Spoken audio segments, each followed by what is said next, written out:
नुआ अल्फा और ओमेगा संभाव टीम से खोज ओका नुआ वीडियो तैयार कान और निया ओक्ते रे तीना बुहा मिश्रा नुआ वीडियो पे नेल कान आपे जोतो को अडी रस्क सला नुआ वीडियो रे अतांग दरामे पे कना जोतो को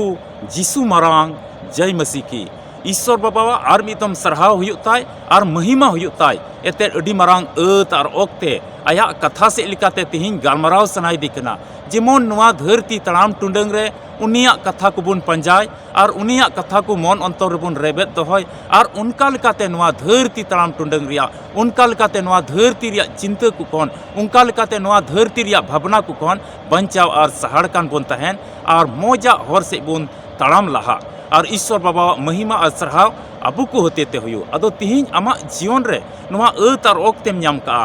ईश्वर कथा गालमरा सनाई दिकना अदो तिहिं नुआ वीडियो आम एहब को मुचाद हबे एम नेल लेखाय सरीगी ईश्वर कथा रिया अडी मौज मतलब ते एम बडाया और उना आमा मन अंतर एम दोहो लेखाय सरीगी ईश्वर दो आम तुलुज कथा से लिकाते सरीगी ईश्वर दो आम तुलुज आत्मा से लिकाते आम तुलुज गालमरा आ नुआ धरती तड़ाम टुंडंग रे मिट्टी मौज आम हुदिस दड़ेआ मौज आम गंडोन दड़ेआ जेकि तिहिं नुआ रे इन चला हुयुग तिᱧᱟ नुआ दो बड़िया कना नुआ दो बुगिया कना उना पछनाव रिया मिट्टेन हुदिस को हेज मा और मसीह जीवन रे लहा लिगित आम अडी मारांग गोड़म न्यामा अदो आम ठे नेहर मेना नुआ वीडियो एहब खुई मुचाद हबी नेल में अडी मौज कथा को आरहम बटाया नुआ अल्फा और ओमेगा संवाद नुआ कोयजोंग टीम रिया वीडियो को जुदी आरहो नेल सनाय मिखाय मा नुआ चैनल सब्सक्राइब काम और लाइक में शेयर में और उनका लकाते ईश्वर कथा पसनाव रेन आम हो भागीदारी बेना में अदो तिहिं नुआ हुडी और खाटो मचा वीडियो बुन बडाया बाइबिल खोज कटी मचा मिट्टे पाठ रिया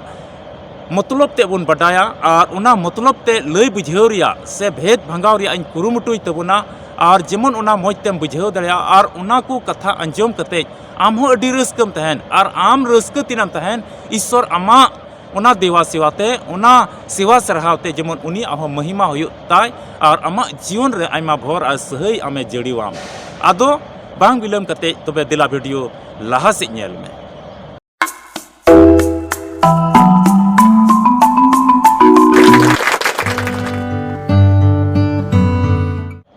मसीह रे दुलड़िया बुहा और मिश्रा ईश्वर बाबा दो अडी मौज अत और ओक्ते अब जीवन रे अगुइदा और आया सनद शस्त्र पुथी बाइबिल से लिकाते अब तुलु गालमारा कना और उना दो ईश्वर आइरेन गुती को होते ते नुआ धरती रे पसनावदा अदो तिहिं आमा जीवन रे निया ओक्ते ओका दो निया वीडियो में नेले कान नुआ ओक्तेम न्याम का नुआ समयम न्याम का अदो नुआ समय अवड़िया बांग पारम कते नुआ समय मौज रे थोड़ा लाड़चाड़ में और ध्यान कते नुआ कथा अंजम में पसे आमा जीवन लिगित मिटे बंचाव रिया धारा कना अदो निया उक्तर आमठे बाइबिल मेना खान से कागज कलम मेना खाय आम सुर का में और बंखा नुआ नेल कते अड्डी मौज ते दिशा दोहो काम जेमन आलुम हिड़िñ एते बाम हिड़िñ लिखाय जावगी दिसम दोहया और नुआ ईश्वर कथा दो आमा मन अंतर रे तहना और ईश्वर दो आम तुलु तहना एते उकारे कथा ते मिना ईश्वर हो ओंडे गी मिनाया और उकारे कथा ते बनुआ ईश्वर दो ओंडे बनुया अदो वीडियो लहा से नेल लहा रे मिटेन बडाई जोंग रिया कथा दो नुआ वीडियो तो उनको लगी कना अकोय प्रभु जीसु मसीह अकुरेन बाबांचाई मेनते को आंगोज कदिया और सनद शस्त्र पुथी बाइबिल रिया कथा को अडी को दुलड़दा उना मन अंतर को दोहयदा एकेन उनको लगी कना अदो नुआ को मोदरेन जुदी आम बांग कान खाएम आम टी नेहर मेना दया कते नुआ वीडियो दो आलुम नेला आम लगी दो बांग कना जुदी मुचाद धबी आम नेल तना लिखाय आमा मन अंतर रे आम भितरी रे आयमा रकमा हुदिस को जनामो और अडी रंगाव गे इकावा और रंगाव तेम कुरकुरा उना येते दुलड़िया बुहा मिश्रा आम ठे नेहर मेना दया कते मसीवा होर रे बाम तड़ामे कन खाय बाइबिल रिया कथा को आमा मन अंतर रे बाम दोहो सनाय मिखाय बाम कुसिया कना तबे दया कते नुआ वीडियो दो आलुम नेला दुलड़िया बुहा और मिश्रा को नुआ मसीह जीवन रे ईश्वर कथा आबू लिगित अटी जरूरा कना एते उना दो आत्मिक जोमा कना दिला बाइबिल को मिटे पाठ बुन पढ़ावा और उना रिया मतलब ते बडाई रिया बुन कुरुमुटुया नाम बुन माथाय भागी संवाद 11 हटिंग और पढ़ाते दो 28 गली मिता में मती रचित सुसमाचार अध्याय 11 और पढ़ाते दो 28 गली उंडे मेंदा दिला इनठे हिजुक पे आपे जोतो लांगा और बुझाते तेन कान को इंगिन जिरो उचुपिया ईश्वर बाबा आजते नुआ कथाय मेंदा दिला इनठे हिजुक पे आपे जोतो लांगा और बुझाते तेन कान को इंगिन जिरो उचुपिया मेंदा लांगा और बुझाते तेन कान को दिला इनठे हिजुक पे अदो इंगिन जिरो उचुपिया सारिगे नोआ जिराव कथा तेहिं जुदी अबो बुन हुदिस लिखाय से बुन गपाल माराव लिखाय नोआ बाबत रे जिराव कथा दो उनकाना कना अति मोजेम इकवा आमेम लंगाव कान खाय ओंडे अडी आरामेम इकवा एकदमेम ललो कान खाय ओंडे अडी मोज ते रियाड़ गेम इकवा और ओंडेम तितांग कान खाय ओंडे दो तिरपीतेम इकवा जिराव दो नोंकाना कना मानवा जीवन रे उका दो जोतो को लगी अडी जरूरत कना प्रत्येक हड़ को लगी तेहिं जिराव दो अडी जरूरत कना आ जिराव दो अडी मोज को कुसिया चिदाते ओकोय लांगाव कान उनी दो जिराव अडी जरूर गया और ओना लांगाते ओना जिराव लेंखा लांगाते तो चाबा उतर कना अडी मोज इकव दा उनी हड़ आदो तेहिं नवा धरती तड़ाम टुंडंग रे तिना मानवा को मेना को जोतो को लांगा कना और जिरा रिया दो अडी जरूर गया ओना यते तेहिं अडी पुष्टव तेबन बडायदा जिराव दो नोंकाना कना बोले अडी आरामेम इकवा अडी रिलैक्सम इकवा अडी एकदम मने रे संतुष्टम इकवा जिराव उनकाना कना ओना यते जोतो हड़ ओना जिराव दो को कुसिया मेन खान तेहिं मेनदा ए आपे लांगा और बुझाते तेन कान को लांगा और बुझाते तेन कान को ईश्वर बाबाय मिताव को कना दिला इनठे हिजु पे आदो नोडे मिटे कुकली तिंगुन कना आमेम मेना हिंदा महाशय हिंदा पास्टर साहेब हिंदा दादा ची लिकाते आदोन चला चेकी ओंडे जिराव चुईइन ची लिकाते चला ओना लयइन में उकारेन जिरा उकारे जिराव चुईइन उकाते चला प्रतीक मनवा तेहिं धरती तड़ाम टुंडंग रे मनवा को लांगाते बुझाते चिंताते हुदिसते आयमा तर को तेन कना आदो उनको जिरा रिया दो अटी जरूर गया और ओकोय मनवा लांगा को कना आत्मिक से लिकाते लांगा को कना हड़मो हटी से लिकाते लांगा को कना और हुदिस से लिकाते लांगा को कना और धरती तड़ाम टुंडंग रिया अटी मेहनत कने ओका अटी परिश्रम कान उत्कर्ता एकदम जरूरत कान ताय उनका से लिकाते उनी दो अटी हमाल रिया बुझारे हिनाया आदो उनी जीवन रे आया जीवन रे जिरा सनाय दे कना मेनका उना जिराव अडी आयमा तर बाको नाम का आदो ओकोय लांगा कान उनी दो जिरा लिकित एकदमे खोज कना इᱧ जिराआ मेनका तेहिं नोआ मसीही जीवन लिकित नोआ दो मेनोगो कना नोआ धरती तड़ाम टुंडंग रे आमेम लांगाव कना आमेम थकाव कना आमेम हुदिस थकाव कना चिकाते जिराविन नामा नोआ रिया मिटे एग्जाम्पल नोआ रिया मिटे उदाहरण अडी मोज बाइबल खय बन नामदा उनी बाबत रे लय बना और अबो हुदिस को दिला अन्ते बन इदिया और मा अडी मोज ते आंजम में बाइबल रे मिटेन हड़ बन नामे कना और ओना घटना दो बन नामदा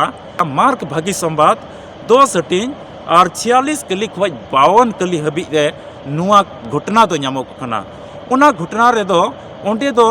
तिमय रेन हपन मिटे को मिताय कना बरती मय तिमय रेन हपन बरती मय दो काणा गे ताहे कना और उनी दो काणाय ताहे कानते घारोंच रहो जस्ती दुलड़ बाय नामे कान ताहेना आ घारोंच रहो उनिया मान सम्मान बांग ताहे कना और आया जीवन रे आया मेद ते दो उनी दो बाय नेल दड़िया कान ताहेना उना इयते आया जीवन दो तंग तबाही चबा लेना घारोंच रे आको उड़ा रे बाकू रोड़ाय कान ताहेना मोजते अडी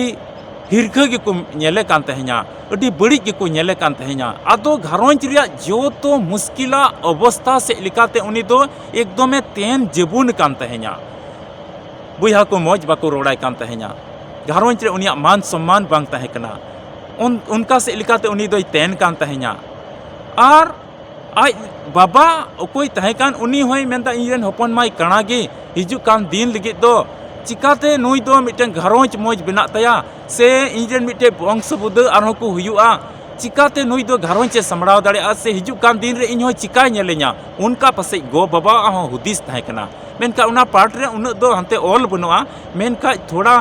धारा से लिकाते संसारिक धारा से लिकाते मिटे सामाजिक धारा से लिकाते मिटे घारोंच धारा से लिकाते बन हुदिस लिखाय उनी आज बाबा आज गोगो हो अडी ते उनी रे जहान आस दो बांग ताहे कना उनकी उनी रे उन भरोसा दो बांग ताहे कान तकिना चिदाते उनी दो काणा गे ताहे कना और काणा गे ताहे कानते उनी दो जहाँ लिका उना घरोंच रे तहन कान तहना और आया जीवन रे तंग तबाही इयते और उना हमाल बुझा इयते उनी दोई कोई बड़ाय कान तहना उनी दोई कोई बड़ाय कान तहना और मी बार पैसा जागी को एमाय और उनाते आया दिनम दिन रिया खर्चा को चला कांते से जहां लिका उनी तो आया जीवन यापन कान तहे냐 आया जीवन पारमे कान तहे냐 मेनखाय उनी तो आया उना परिस्थिति से लिकाते एकदम उना कष्ट से लिकाते उना मेट ते बाय नेजल कान उना रिया हमाल बुझा से लिकाते घरवंच रे मोजते बाको रोड़ाय कान उना रिया हमाल बुझा से लिकाते और मान सम्मान ओने घरवंच रे मोजते बाय नामे कान उना से लिकाते होय तेन कान तहे냐 अटी हमाल रिया बुझाय इकवे कान तहे냐 और आया मेट तिमाते तिहिं आम और इन उका मरसाल गेलां नेलदा जोतो लां नेल दाड़िया कना हानते लां नेलदा नाते लां नेलदा आमेम नेल आमी नेल दाड़ियाम कना आम इñेम नेल दाड़ियावኝ कना तबे पुष्टव तेलां नेलदा मेनखाय उनी दो ओना मेट से लिकाते हो न्यूत गी नेले कान तहे냐 आदो आया जीवन रे अटी मारांग आस तहे कना इन जेमन नोआ हमाल बुझा को जुदी इनी रावाल लेनखाय इᱧ जीवन रिया नोआ ओका हमाल बुझा कान नोआ जुदी इᱧ जीवन रिया नोआ हमाल बुझा रावाल लेनखाय अटी भागी हुई को उकारी न्यामा आया जीवन रे आया मन अंतर रे हर कुठी तो बाय रोल दाड़िया कान तहे रेहो पासे मिटेन हुदिस तहे कान तया मिटे मने जोंग तहे कान तया इन जेमोनी नेनेल और इᱧ जीवन रे ओका नोआ हमाल बुझा मिना ती नोआ दो चाबा लेनखा अटी भागी हुई को मने मने ते हुदिस कान तहे냐 अटी हुदिस रे अटी आस रे तहे कान तया नोआ कथा नोआ हुदिस और खंडन से लिकाते बटायो कना बोले उनिया जीवन रे तो अडी गी हमाल बुझा अडी गी लांगा और थका हुआ जीवन तहे कान तया एते सीता जपित को बिरिना न्यूत गी नेला घरवंच रेन अकोय गी बाय नेल का को तहे냐 और मोजते बाको रोड़ाय कान तहे냐 उनका लिकाते पुरवे जबुन चबाव कान तहे냐 उनी तो चित्ते हमाल बुझाते चित्ते लांगा और थकावते आया जीवन तो लांगा चबा लेन तया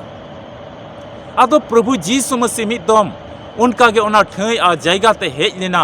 आदो उनी तो होर आड़ी रे कोये कान तहे냐 अरे बटाई किदा प्रभु जीसु मसीह तिहिं नोआ होर ते पारमो लगी नुंका ते पारमो कना अंजोम किदाय लई दिया को और ओना होड़ कोआ आवाज होड़ कोआ चला हिजु होड़ कोआ रोड गलमरावे अंजोम कते बटाई किदा जीसु मसीह तिहिं दो नुंका ते पारमो लगी और जेमन की जीसु मसीह उनका लकाते आज सुरते पारम चला कना उन जके अडी जोर ते हो किदा ए दाऊद रेन हपन दयावኝ में अडी आठ टांग ते हो किदा अदो होड़ को उनी दो काना ये ते एकदम को धमकाव किदा थीर को में चीरम होयदा उन मरांग प्रभुम होवाय कना उन मरांग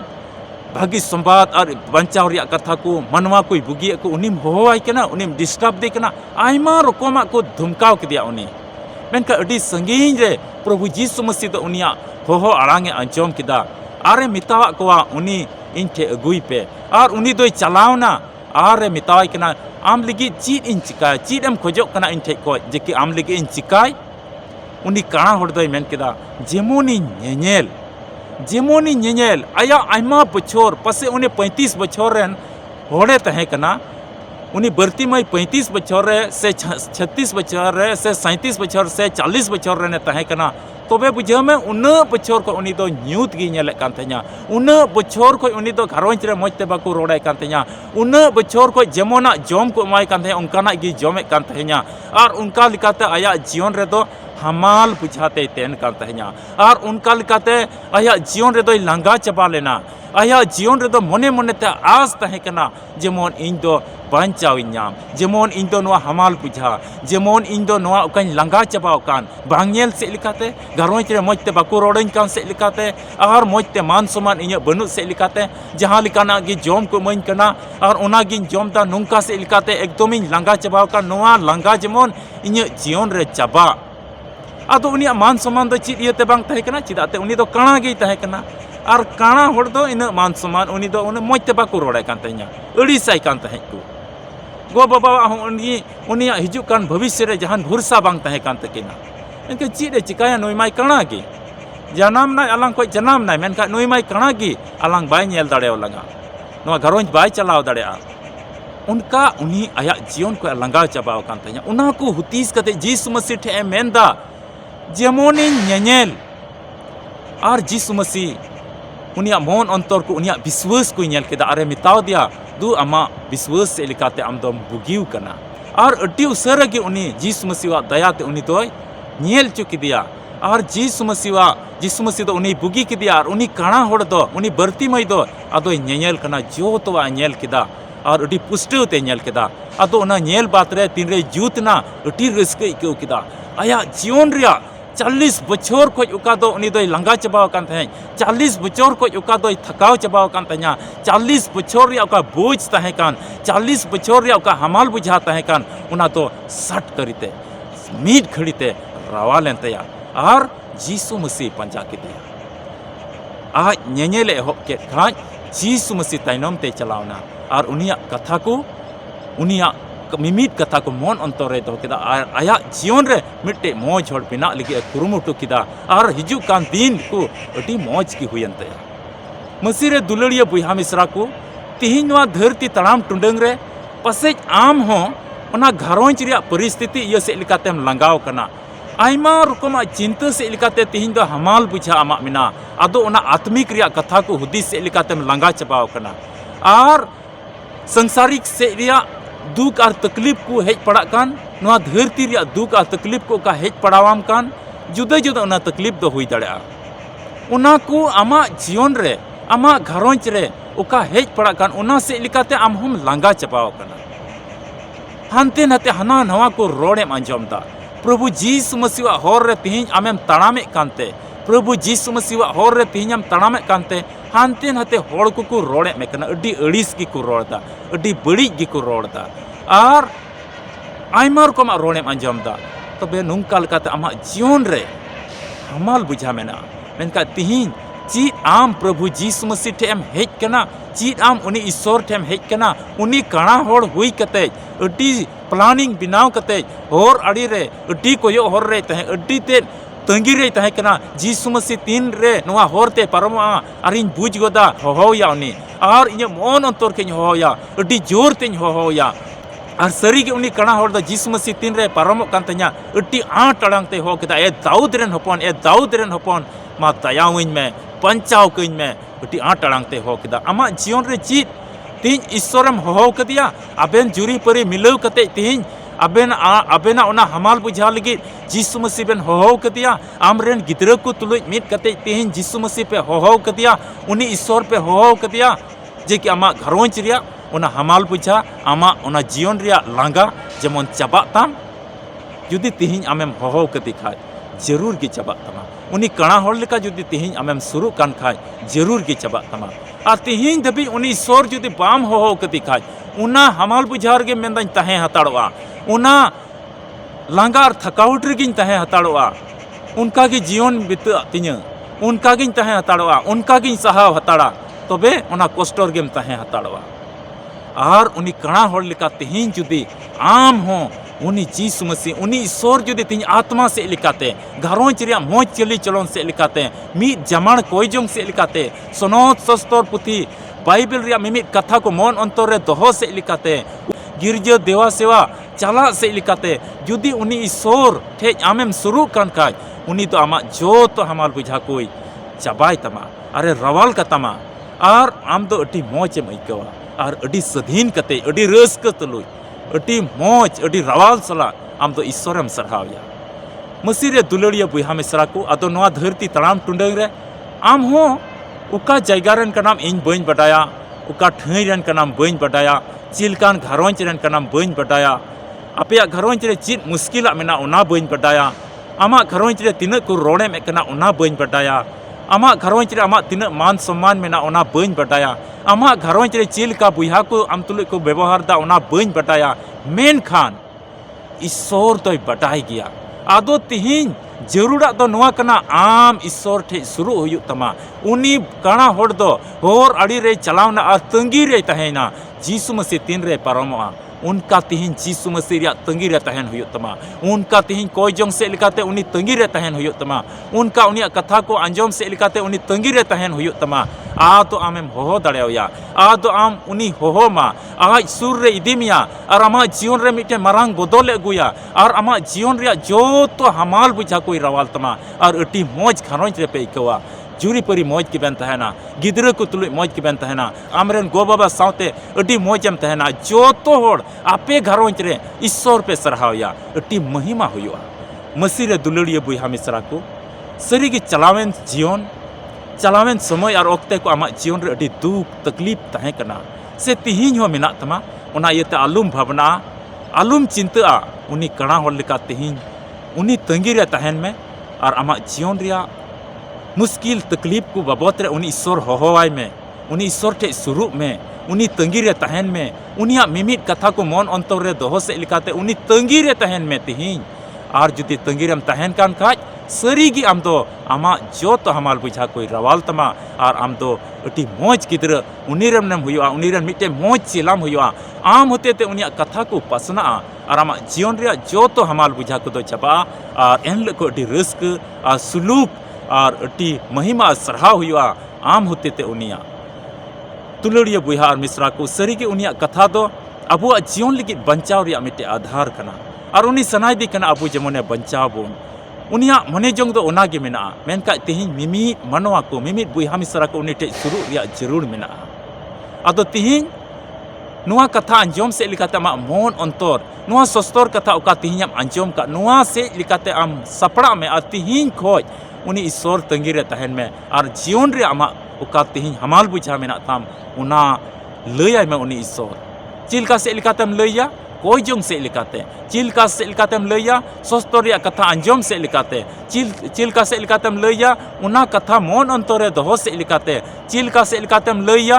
उपस कोई जोंग से लिकाते चिलका से लिकातेम लैया घरोंज रिया जमाण कोई जोंग से लिकाते उनी तंगी रे तहन में और उनी लैय में और आमा जो तो हमाल बुझा को दोय रवाला धरती तड़ाम टुंडंग रे हानते नातेम नीर बड़ायना हानते नातेम असो तायो चबायना हानते नातेम भटका बड़ायना मेनका उना ओक्ते समय दो तिहिं दो चबायना उना खोज दो आराम उना खोज दो रवाल उना खोज दो नुआ हमाल बुझा बांग चबा तमा तिहिं दो उनी कणा हर लेका आम कोयो हर रे तहन हुयो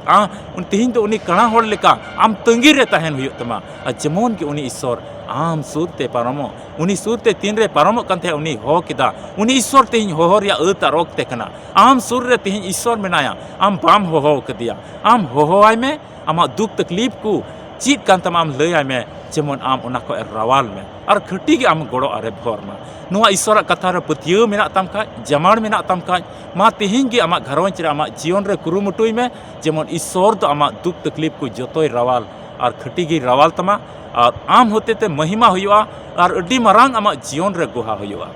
ईश्वर के आया कथा से लिकाते आपे जोतो को नुआ वीडियो तीन पे नेल का नुआ कथा ओका दम अंजोम का और मन अंतर रेम दोहो का पे जोतो को गोड़ो आरे भोर पे मा दुलड़िया बुहा और मिश्रा को वीडियो तो नोडे गिन मुचादा नापाम बुन आर मिटे वीडियो रे मा पे जोतो को कोई जोंग रे जमाड़ कान तहन तबुन पे और ईश्वर तीन कथा आमेम नेल का उना मन अंतर रे दोहोय में और वहाँ वीडियो को नेल गे मा सब्सक्राइब का में और उनका लकाते आयमा ते वीडियो को नाम दाड़े और उना नेल कते आमा जीवन रे आयमा कथा को बुझाव दाड़े और ईश्वरम सरहाव दाड़ेया और आमा जीवन रे दया और दुलड़ की तहना आपे जो तो को नोआ अल्फा ओमेगा संवाद कोई जोंग टीम से कोई जीसु मरांग जय मसीह की।